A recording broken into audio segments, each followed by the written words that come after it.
Hi, and welcome back to my channel. My name's Erica, and today we're going to talk about my November wrap-up.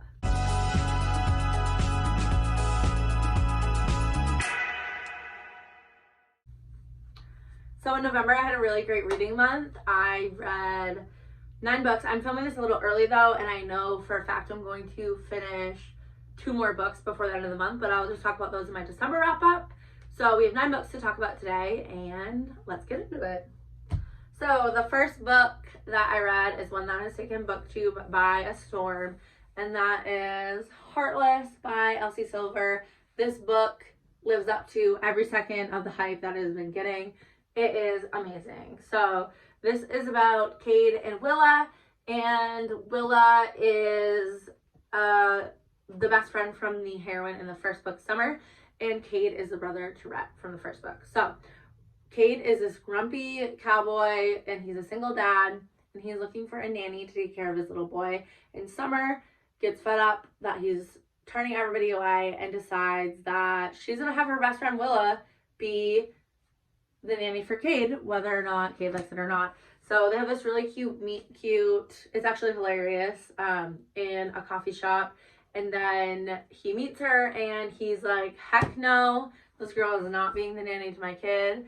And Summer tells him too bad, pretty much, and Willa becomes a nanny, and it turns into their romance. It's a little bit of an age gap. I don't like age gaps, and the age gap wasn't too bad for me. It didn't bother me in any way. I thought it was fine.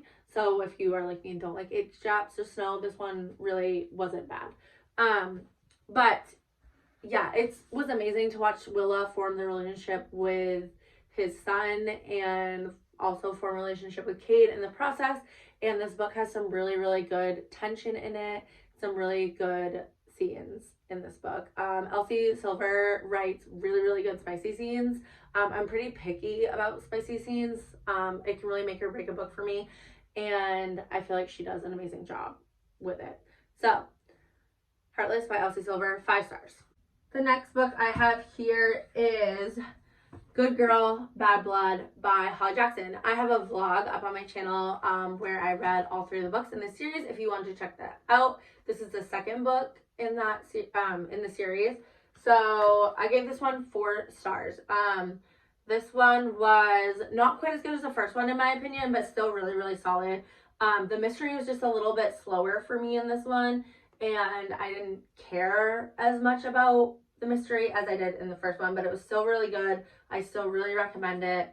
Yeah, I really love this series. I never knew I could love a YA mystery series as much as I love this series. These books are also mixed media, which is super fun because Pip has a podcast in this series, and she has entries from her podcast in here and just entries of evidence of what happened, and it's really a great experience. So 4 stars for Good Girl, Bad Blood.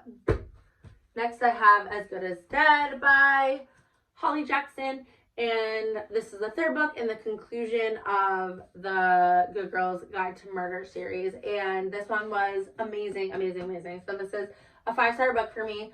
The beginning of the first half of this book was really good, and I was definitely intrigued on what was going on, because in this book Pip is actually the one being stalked, so she's trying to figure out who is stalking her, and that part of the book was amazing. And then the second half of the book takes a different turn than the other books have taken before, and I loved it. We get at the second half of the book, the mixed media stops, which I didn't even notice. So it didn't bother me at all, but like I said, the mixed media is like one of my favorite parts of these books. I also listened to this one on audiobook as I was reading it, and that was a really great experience. I think the audiobook, well, I only listened to the last one, but the audiobook was amazing.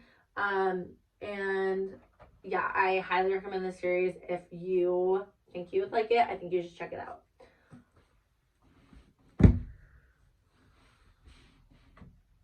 Next is a book I listened to on audio, and that is Pucked by Helena Hunting. So I have read one other book by Helena Hunting, and that was A Lie for a Lie. And I think that one was a little bit better than this one. This one was just 3 stars. I'm not sure when this book came out, but I have a feeling it was like between 2013 and 2015. And I think it's really representative of what romance looked like during those times. And it just hasn't aged the best. I think there's romance books that have done a lot better. Also, these characters get together very early on in the book, which is something I don't really tend to like. It wasn't a bad book, it was fine, but definitely just not my favorite. So this is a hockey romance about a girl who meets a hockey player and she thinks he's a playboy, and it really is just about her dealing with his insecurities about him being a playboy. And that storyline just doesn't work out for me that well because they just needed to communicate basically, and it wasn't happening, which can be frustrating. But like I said, it was a fine book. It wasn't a bad book. I gave it 3 stars. The next book we have is Restore Me by J.L. Seegers. So this book was very, very good. It is very emotional. This is about a woman whose husband passes away, and it's her romance with his best friend. So it's obviously forbidden, and they hate each other at the beginning of this book. But you find out that maybe it's more than that, and it's kind of a second chance romance in a way. So this was very emotional. It was very good. It's pretty long, but I think it was worth it. The only complaint I really have about this is that in the beginning, maybe 25%, 50%, there's a lot of repetitive internal dialogue, which I understand to an extent because this is a very emotional, her having feelings for her dead husband's best friend. I get that. Obviously, it's emotional for him too because it was his best friend. But I just feel like there's a lot of internal dialogue that just kept repeating. Like, she would hash out the same things in her head over and over and over again. And it was just a little redundant to read about. But other than that, this book was amazing and I loved it. It was angsty, it was emotional, it was steamy, and I gave it 4.5 stars. After that, I listened to Letters to Molly by Devney Perry. I read The Birthday List a couple months ago, and I wanted to continue on with that duet. So Letters to Molly is a second chance romance about a married couple that had gotten divorced. A lot of things had happened in their marriage, and the final nail in the coffin was she cheated on him. So I thought that was a really different dynamic. Usually if you have a romance with cheating in it, it's typically the guy that cheats on the wife, but it was the other way around. So I thought that was different. And I thought their romance was sweet. It wasn't anything that blew me away. And that's how I felt about The Birthday List too. I felt like it was just fine. There's nothing about it that really hooked me in. It was just a fine book. I wasn't really rooting too much for them to get back together. Like, I just didn't feel that connected with them. I was happy in them that they did get together. I think that they work well together, but I didn't really feel the chemistry or the like soulmate factor. But like I said, it was a fine book. It was 3 stars. I'm glad I read it. Next, I have, I think, one of my new favorite authors, and that is Daughter of No Worlds. That's a bold statement for somebody who's only read one book by the author. But everyone raves about this series that I've seen, and everyone raves about her other series, which is The Servant in the Night. I'm going to wait to read that one because I like to read series when they're completed. But I read Daughter of No Worlds this month, and this is like an epic fantasy romance, and it's just so good. So I don't even know how to describe this plot to you. I feel like it's almost impossible. But the thing about this is, first of all, it's a very slow burn romance. So know that going in. I did know that going in, which I'm glad I did because it's very slow burn. But the romance is amazing. And there's so many little tidbits between our hero and heroine that just made me laugh and swoon and really built that tension and built their relationship. I feel like their relationship was so well developed. And also, I feel like the fantasy aspect of this book was so fleshed out, but also really digestible. A lot of times when I'm reading a fantasy book, I, in the beginning, feel so lost. Like, I literally feel stupid half the time when I'm reading a fantasy book in the beginning because I just don't understand what's going on. And I feel like that's a really relatable thing. I feel like a lot of people feel like that. I don't feel like I'm alone in that. But this one was just really digestible right from the beginning. Like, I understood everything that was going on, even though it was a brand new world to me with a new magic system. I just got it. And I feel like Krista Broadbent is a very talented author, and this book was so amazing. I feel like it wasn't the most unique fantasy plot I've ever read about, but the elements of it were really unique. So yeah, 5 stars. I'm reading the next one soon, and I'm very excited for it. Next, I listened to Forget Me Not by QB Tyler. This was my first QB Tyler book, and I ended up giving it 2 stars, unfortunately. So this is a second chance romance between a husband and wife that have been divorced, or they're on the verge of divorce. They've been apart for 6 months, and the reason why they got divorced is because he cheated on her. And there are some other factors that went into it as well, but the main reason is because he cheated on her. And he gets into a bad car accident in the beginning of the book, and we find out he's lost his memory and he can't remember the last 2 years. So when he wakes up, he thinks they're still happily married, and she remembers everything that happened, obviously. So and then it's him trying to win her back because he desperately wants her back. He's still madly in love with her.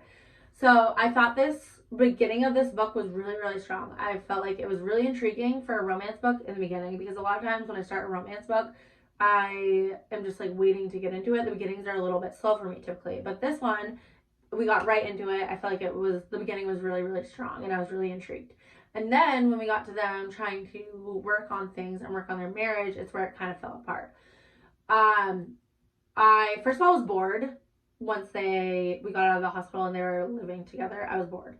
And then to top it off, he cheated on her, obviously, and he feels a lot of remorse, and he's trying really hard to win her back, but then he's lying to her for a big part of the book. And for me, that just didn't work. I don't believe that you want this woman back that badly if you're going to lie to her after finding out you did something so disastrous to your relationship. That really, really rubbed me the wrong way and made me like pretty much immediately not jive with the book anymore. And then also QB Tyler's smut is very over the top, and that doesn't work for me a lot of the times. So I don't know if I'm going to try any more of her books because a lot of them are age gap, which I don't tend to like. And like I said, her smut didn't work for me. So yes, that's Forget Me Not. Moving on. So the last book that I have to talk about is a photo finish by Elsie Silver. So in complete contrast to QB Tyler, I feel like Elsie Silver does smut that's very hot without being over the top. So if you feel similar to me about certain authors and the way they write smut, I would try Elsie Silver because I think she does it really well. So this is the second book in the Gold Rush Ranch series. I'm not interested in reading the whole series. I don't know. I feel like, well, a lot of them are age gap for one, and this one's also an age gap, but this is just the one that spoke to me the most. It follows Violet, who is the sister of the brothers from the Chestnut Springs series. So I was interested in her story specifically. So this follows Violet, who's a jockey. She is like new into, I know nothing about like horseback riding or jockeys, but basically she's new to it, and she wants to prove, this is her second season, and she wants to prove that it wasn't just beginner's luck. And she ends up falling off a horse and getting injured in her first race of her second season. And then she ends up having to stay with Cole, which is the brother to her boss, essentially. And he newly lives on the ranch in the farmhouse. And the reason why she needs to stay with him is because he has a bedroom and a bathroom on the first floor. And so, yes, and Cole is grumpy, and Violet is sunshine, and ends up being their romance. You find out that they actually know each other from the past. So it's a second chance romance with an age gap, like a 10-year age gap. Again, the age gap didn't bother me in this. I feel like it was really well done. Yeah, this book was really good. I feel like the first half of this book was 5 stars for me, definitely 5 stars. Like, it was so good. There's a lot of angst. There's a lot of tension. Like, Elsie Silver builds sexual tension so well. There's a lot of that in here. But then once I got together the second half of the book, I lost interest a little bit. It was still well done, but for some reason I just lost a little bit of interest. And I don't know really why that is, but I ended up giving it 4 stars just because the first half was a solid 5 stars, and then the second half I kind of dwindled my interest. But it was really good, and that's all I have for this wrap up. I hope you enjoyed it, and I will talk to you again soon.